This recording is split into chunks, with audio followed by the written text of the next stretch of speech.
Good morning and good Chodesh. Today is Sunday, Rosh Chodesh Adar Beis. That's the 30th day of Adar Aleph, the first Adar, which is the first day of Rosh Chodesh of the second Adar. Adar, of course, the month of Simcha, month of joy. Second Adar is extra joy. This is the month we have Purim coming up in 2 weeks. So let's begin the Tanya share with Tzedakah Gedela. Tzedakah shemekareves es hageula. Tzedakah brings Mashiach closer. And today we begin chapter 34. So yesterday we learned the entire chapter 33, where the Alter Rebbe explained how to get to the real true joy. And what is the real true joy is by when we have our awareness of God, awareness of what is the unity of God, that everything is God.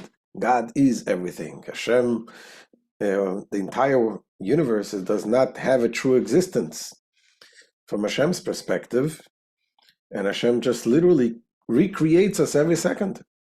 And when we have this awareness, this is Hashem wanted to have a dwelling place in this world, and part of it is to dwell in our brain, to dwell in our awareness, that we are aware that our life, everything is God.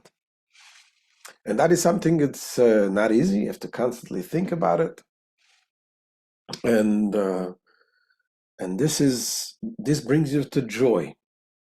Because when you're aware that Hashem recreates you every moment, and you have an ability and opportunity to connect and to have such an intimate relationship with Hashem, that is nothing better than this. And the Alter Rebbe continues now in chapter 34, that the awareness that we have in our mind, the emunah and the faith, is only one part of it.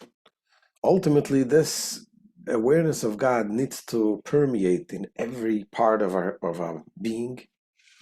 And he brings the example, what happened with our ancestors, with the prophets, with our patriarchs.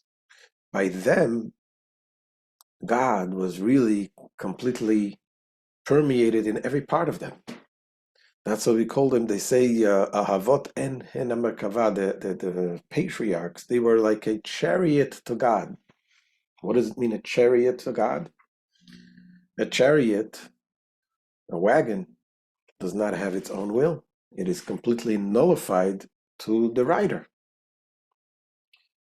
Because you have different degrees of nullification to a superior. You can have, for example, a servant who is dedicated, devoted, completely is doing everything what his master wants. But still, he has also his own will. He has his own desires. But the patriarchs, they reached that level of connection with God to the point that they were completely nullified to Hashem. Whatever they did was only God. They acted godly. And this is true also, obviously, in different degrees to tzaddikim, holy people. There is the story of the Rebbe Rashab. The Rebbe Rashab was the fifth Lubavitcher Rebbe, a holy Jew. And at one point, his son, who was the sixth Rebbe later, Rebbe Rayatz, he noticed that his father was not hearing well on one ear. And he suggested we should bring the doctor to see what's going on. And the Rebbe Rashab explained what happened to the earring and that ear. And he said that he was teaching Hasidus, and at one point there was noise coming from the other room. And for him, in order to teach Hasidus properly, he needed to cancel that noise. So he was able to control the earring on one ear. This is the degree of control that the tzaddikim, they have on their body.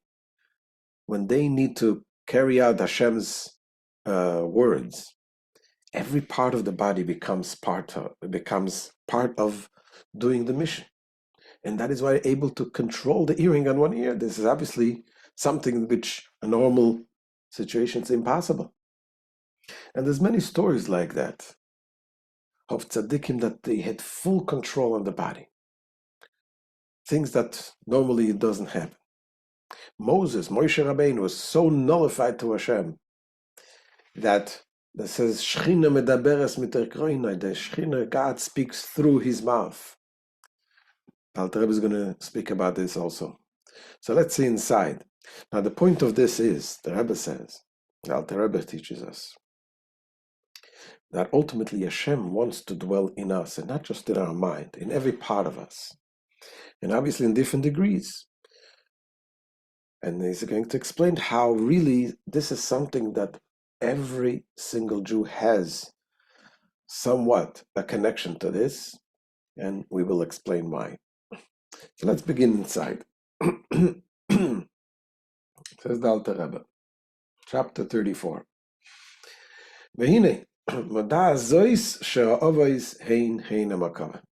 It is known that the patriarchs are truly the divine chariot. As we said before, what does it mean, divine chariot? That they were completely nullified. They had they didn't have their own will. They were completely, whatever they did was completely one with God's will. Shekol yameim la'olam lo yifsiku afilu shoa achas milekasha daitom v'nishmosan l'ribeinu olamim. Throughout their life, they did not cease, even momentarily, from binding their minds and soul to the Master of the universe. With the aforementioned absolute surrender to his unity. So when we do it, we're able to think, each one in their own level, about the concept. But we are human beings, and we have a life also. We have our private life, and we have our tendencies. So yes, the more we think about the greatness of Hashem, the more we think about the oneness of Hashem, it affects us more or less. But by the patriarchs, they were completely nullified to that understanding, that knowledge, and that emunah, that faith, that it permeated in every fiber of the being. So this started with the patriarchs, and then it went on also with the prophets, each one in their own level. After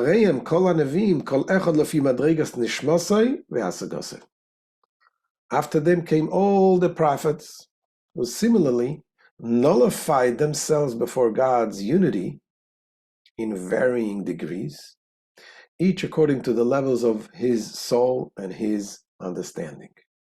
The greater level of a soul they had, the more they were able to absorb and comprehend godliness and God's unity. Now, the level of Moses, says the Alter Rebbe, our sages teach us this was the highest level of oneness with Hashem. The level of awareness that Moses had with God supersedes everyone else. The rank of our teacher Moses, peace be upon him, this supersedes them all.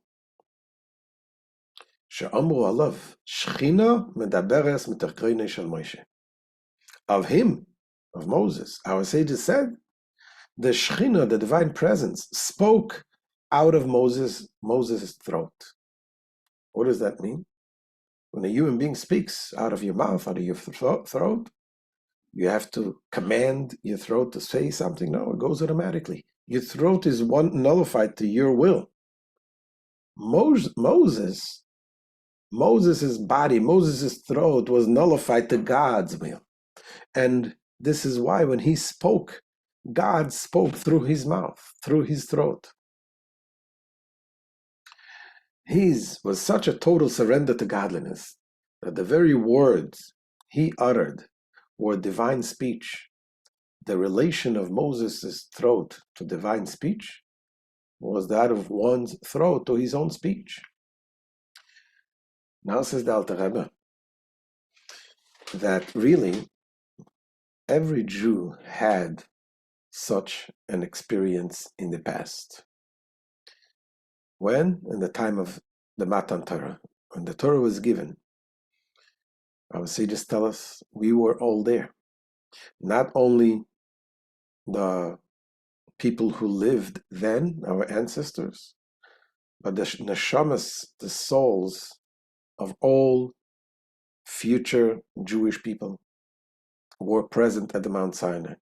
The souls of the future converts that end up to convert to Judaism also were at Mount Sinai.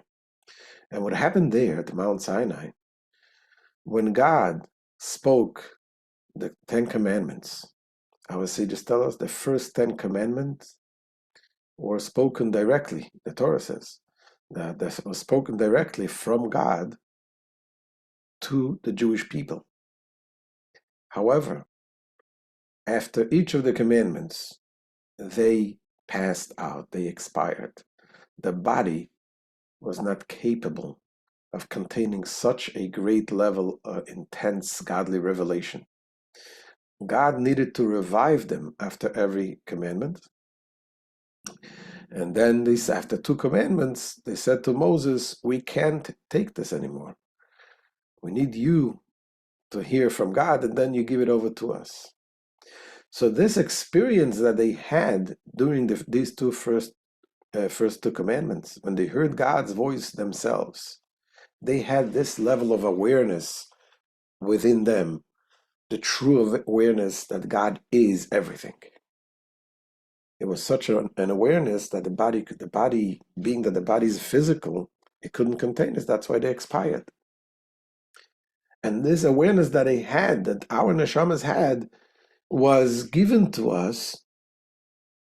So from now on, for the end till the end of days, we have this experience in our subconscious, and that is what keeps us beyond anything, beyond any rationale connected to Hashem, beyond reason. This continues the Alter Rebbe and says like this: at Mount Sinai, Israel was privileged to experience a glimmer of this level of self-nullification. But they could not endure it. Kamaima Razal shall kol dibu pocha nishmasan chulu shoinyan bitl b'metzias and iskalein. As our sages have said, that at every divine utterance, their souls took flight, meaning they departed from their bodies, and God resurrected them each time. So this flight of their soul actually represents the self-nullification spoken of previously, and this is the level of nullification that their patriarchs had, except that they were in such a high level that they can continue live with this level of self-nullification. Now this, what happens right after. So Hashem wanted to have a place, not only in our mind, which is such a limited thing. He wanted to really be in this world. That's what Hashem's desire is. It should be revealed in every part of us. So he revealed himself in us during the giving of the 10 Commandments. However, that was something that we couldn't contain. So therefore, he immediately commanded that we should have one place in this world where godliness is revealed in the physical world. And what is that? That is the temple. That is why he instructed to build the temple, the tabernacle, then and later on went in Jerusalem, the sanctuary. And in the sanctuary, there was the Holy of Holies, where God's revelation was revealed. God was revealed in the Holy of Holies. It says, L'chein, miyad omer lehem lasos lehem mishkan bei kodshei hakadashim. Therefore, because they were unable to live with this feeling of self-surrender before God, so he commanded them immediately to erect for him a sanctuary. לכם ידעום עליהם לעשות למשכן בקודשי הקדושים להשרוס שכינוסי שהוא גילה ייחודו יסבורך כמו שיסבור לקמן. So he instructed them, he commanded them immediately to erect for him a sanctuary in which it would be the Holy of Holies, wherein his presence would dwell in the Holy of Holies, meaning there his unity would be revealed, as will be explained further. So one of the things we saw in the Holy of Holies was the fact that there was there the Holy Ark, which contained the tablets that God gave Moses, the Hashem's handwriting 10 Commandments. And in that ark was such a holy thing that it had the combination of physicality and spirituality, the finite and infinite, because God is beyond finitude and beyond infinite. He's above everything. So what happened there, God told him to make the ark with a certain measurement, and the width was 1.5 amas, and it was placed in the center of a room, and the room also had a measurement. It had 20 cubits wide. A cubit is like 1.5 feet, and was placed right in the center of the room. And yet when you measured from each side of the ark, there was 10 cubits from each side, as if the ark did not take space. That was one of the miracles that we saw, godly revelation. So that is what Hashem did. As soon as he commanded them, he revealed himself to the Jewish people. But then that revelation couldn't last. So he instructed them to build a temple and to place the ark and to have the Holy of Holies where God's presence will be revealed. How is it revealed today that we don't have the Holy Ark? The temple is destroyed until the coming of Mashiach soon. Will be renewed and rebuilt. But for now, we'll learn tomorrow what is the replacement of the Holy Ark, what is there today that also reveals Hashem's dwelling in this world. So this is the end of the shir. Thank you so much. Hashem, we'll see you tomorrow. Have a good Chodesh. All the best.